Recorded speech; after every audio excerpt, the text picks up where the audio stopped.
एक प्रश्न करा है, किसी बेटी ने इस पत्र के माध्यम से प्रश्न किया गया।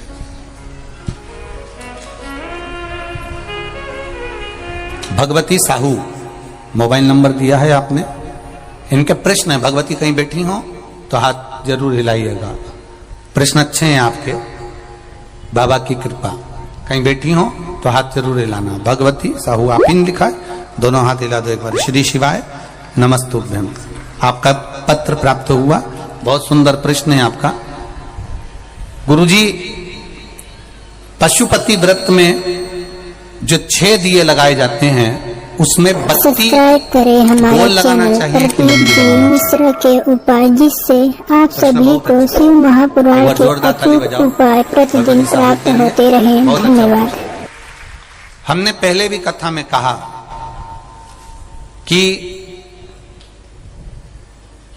शंकर भगवान के मंदिर में पार्वती भी है, शिव भी है, दोनों विराजमान है। आप दोनों तरह की बत्ती शंकर के मंदिर में लगा सकते हैं। जहां देवी के मंदिर में अकेली देवी होती है तो वहां पर फिर लंबी सब्सक्राइब करें हमारे चैनल प्रदीप जी पितरों की पूजा पूरी होती है, लंबी बत्ती का क्रम आ जाता है। पर जहां पर देवादिदेव महादेव भी है, पार्वती भी है, वहां आप गोल भी बत्ती समर्पित कर सकते हो और लंबी भी बत्ती लगा सकते हो, उसमें कहीं दोष नहीं आएगा। फिर आपने वर्णन करा 5वां व्रत पूर्ण होने पर 108 पुष्प या चावल बेलपत्र चढ़ाते हैं। सबको एक साथ चढ़ा देना चाहिए कि एक एक करके चढ़ाना चाहिए?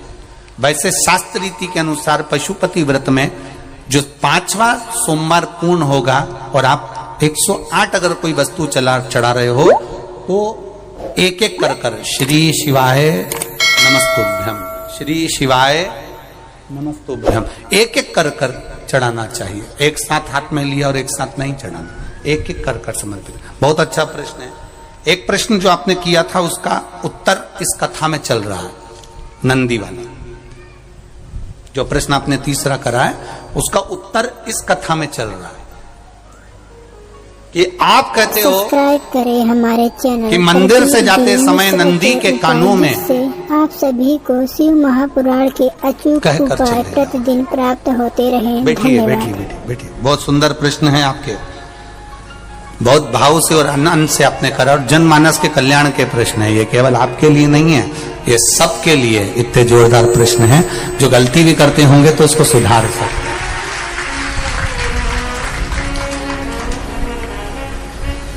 आपने कहा कि नंदी के कानों में कहना चाहिए। लोग हंसते हैं, कहते हैं बताओ वो नंदी के कानों में भगवान को कहना चाहिए। वैसे तो हम आपको एक बात बता दें कि दुनिया के लोग किसी दूसरे धर्म की कभी हंसी नहीं उड़ाते। दुनिया के लोगों को दूसरे का धर्म अच्छा लगता है। दुनिया के लोग सबसे ज्यादा हंसी उड़ाते हैं तो हमारे सनातन धर्म की ही उड़ाते हैं और जी खुद उड़ाते हैं, दूसरा उड़ाने वाला नहीं होता। दूर के ढोल हमें समझ में आते हैं, उसका धर्म हमें समझ में आ गया, उनका क्या है ऐसा है, आओ कुछ नहीं उनके धर्म में ऐसा है। कितना आनंद हमें दूसरे के धर्म में लग रहा है और हमारा सनातन धर्म हमको बुरा लगता है। हमारे सनातन धर्म हमें बुरा लगने लगा। अरे भाई, लोग कहते हैं कि नंदी के कान में कहते हो, ये कोई हमारे पुराणों में या शास्त्रों में लिखा है? भगवती बहन साहू, आपको धन्यवाद देना चाहूंगा और एक बात कहना चाहूंगा। जितनी भी शिव महापुराण के अंतर्गत चाहे उपाय जो बताए जाते हैं कि बेलपत्री ऐसे चढ़ाना, काली मिर्च ऐसे चढ़ाना, चावल ऐसे चढ़ाना, धतूरा का क्या महत्व है, शमी के पत्ते का क्या महत्व है, बेलपत्री के पत्ते का क्या महत्व है, ये जितनी भी बातें बताई जाती हैं ये सब पुराण के अंतर्गत से बताई जाती है। अब दुनिया के लोग इसको चाहे टोटका कह दें, चाहे दुनिया के लोग इसे टोना कह दें, पर पुराण से हटकर कुछ नहीं। और आप लोगों को अगर बोला है कि नंदी के कान में कहकर भगवान शंकर के मन में बात पहुंचे तो ये क्यों कहा? तो ये भी हमारी शिव महापुराण में लिखा है जलंधर के चरित्र में। कोई आपसे कहे कि नंदी के कान में बोलने से क्या होता है, ये जलंधर का चरित्र कह रहा है। मां पार्वती जी का हस्त कमल पकड़कर जलंधर लेकर जाने लगा।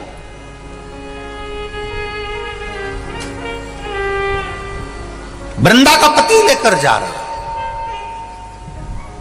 वृंदा तो भगवान की भक्ति में लीन रहती थी, उसको तो जलंधर को सबसे ज्यादा तकलीफ थी नारायण से, पर शिव के पास आ गया क्योंकि ईर्षा प्रवृत्ति। अभी कथा में कहा कोई कोई ऐसा होता है जिसको तुमसे बैर नहीं होता तो भी अंदर से ईर्षा जाग जाती है। कोई कोई ऐसा होगा जिसको अंदर से ईर्षा जागती है, अपने आप अंदर से ईर्षा जागती है, उसका कोई बैर नहीं और ईर्षा जाग गई, भीतर से ईर्षा जाग। ना आप उससे मिले हो, ना कभी वो आप उसके सामने बैठे हो। कई लोग किसी ना किसी की बुराई करते हैं तो हम लोग पूछ भी लेते हैं, क्यों साहब उनसे मिलकर आए हो क्या तुम? कभी नहीं मिल किया है, कभी उनका सामना हुआ नहीं हुआ, तो फिर बुराई क्यों कर रहा? एक ने कर दी थी इसलिए हमारे ध्यान में था तो हमने भी कर दी। लो, वो कुआं में डूब के मरेगा तो तू भी मरेगा का? नहीं।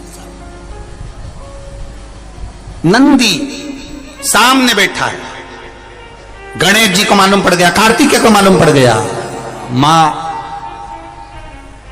पार्वती जी का हस्त कमल जलंधर ने पकड़ लिया और लेकर चला। मालूम पड़ गया, तब नहीं रहा गया। गणेश जी को क्रोध आ गया और गणेश जी महाराज आए, शिव जी को जगाने लगे। पिताजी पिताजी पिताजी कर कर जगाया, उठो पिताजी, पिताजी उठिए, पिताजी जागिए। पिता को जगा रहे हैं। भगवान शंकर नहीं उठे, तप में लीन थे। क्या करें हम? जलंधर के पास में इतना बल है, इतना बल है, और पिता की आज्ञा नहीं होगी तो हम कैसे मार देंगे इसको? मारने को तो मार दें। मां ने आज्ञा करी थी कि जलंधर उसको तारकासुर को मार दो, तो कार्तिकेय ने तारकासुर को मार दिया। शिव जी की आज्ञा नहीं तो हम इसको कैसे मारें? क्या करें? सब कुछ गणेश जी ने देख लिया, शंकर जी के ऊपर बहुत बहुत बहुत बहुत प्रार्थना कर कर देख ली, पर शंकर जी नहीं जागे। तब आखिरी में विनायक ने, गणेश ने, जितने लोग आस्था चैनल पर कथा सुन रहे हैं, जितने लोग फेसबुक यूट्यूब पर कथा सुन रहे हैं, इस बात को याद रखना कि नंदी के कान में कहने से क्या होता है वो ये इस कथा से सीख लेना। आखिरी में गणेश जी को लगा किसको कहूं, शंकर जी भी तप में है, नंदी भी तप में है, मैं किसको कहूं? शिव जी को कह के कर थक गया, पिताजी को बोल बोल कर थक गया, पिताजी जागते नहीं। अब मैं किसको कहूं ये बात, किससे कहूं?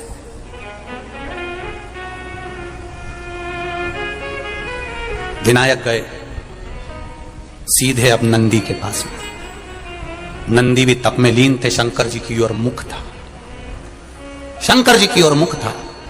गए और जाकर तुरंत विनायक ने नंदी के कानों में जाकर कहा, नंदीश्वर, मैया का हाथ पकड़कर जलंधर लेकर जा रहा है, पिताजी तप में लीन है, कृपा करिए ना। बस केवल नंदी के कान में कहा, गणेश जी दूर हट गए। नंदी के कान में कहा, शंकर जी के नेत्र खुल गए, शिव जी के नेत्र खुले।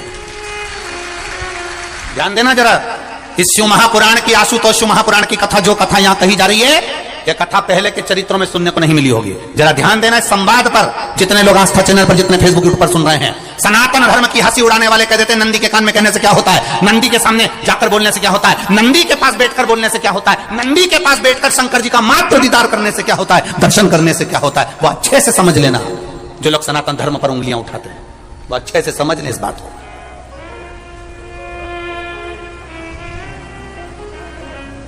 क्या होता है? नंदी तप में लीन, शिव जी तप में लीन, शिव नहीं उठ रहे। विनायक ने नंदी के कानों में जाकर कर दिया, नंदी के कानों में जाकर कहा, नंदी के नेत्र नहीं खुले। नेत्र किसके खुले? जम के बोलो, महादेव के खुले, शिव जी के खुले। ये मन का तार। नंदी शंकर की आराधना कर रहे थे, शिव अपनी भक्ति में डूबे थे। यहां कहा, यहां पहुंचा, जो दिल में था उस तक बात पहुंच गई। नंदी के दिल में शिव थे, तुम कहे नंदी ने शंकर तक बात पहुंचा दी। वो सूत्र जो बंधा था दिल से दिल तक का, वो पहुंच गया।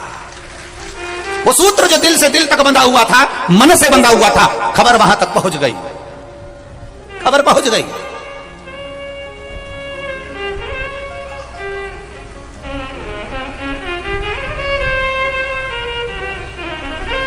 हम कई बार कहे आपको, आप लोगों ने सुना होगा शिव महापुराण में कि बहुत दुख हो जिंदगी का, बहुत दुख तकलीफ। जैसे वो बहन ने लिखा, मेरे कर्जे में लदालुम हो गई, तकलीफ पड़ गई, शरीर का रोग था, 15-20 साल हो गए, आराम नहीं। बेटे भी व्यसन में डूबने लगे क्योंकि कर्जा बढ़ गया। टेंशन में रहेगा आदमी तो गलत संगत की ओर चला जाता। व्यसन में आदमी पड़ने लगा केवल टेंशन के चक्कर में। और आखिरी में हुआ क्या, शिव तत्व को जाना।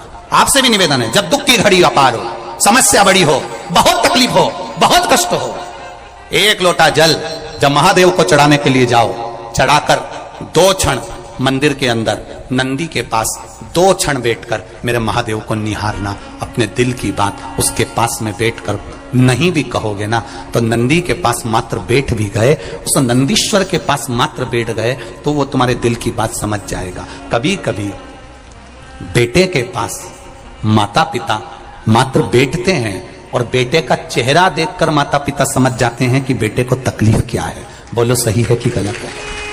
बेटा नहीं कहता कि मैंने को कर्जा हो गया, बेटा नहीं कहता कि मैंने डब्बे में लगा दिया, बेटा नहीं कहता कि मैंने शेयर मार्केट में लगा दिया, बेटा नहीं कहता कि मेरा जमीन में पैसा डूब गया। मात्र बेटा बैठा है अपने माँ बाप के पास में और माता पिता ने बेटे का चेहरा देखा और उतने में समझ गए कि बेटे को तकलीफ क्या है, बेटे को कष्ट क्या है,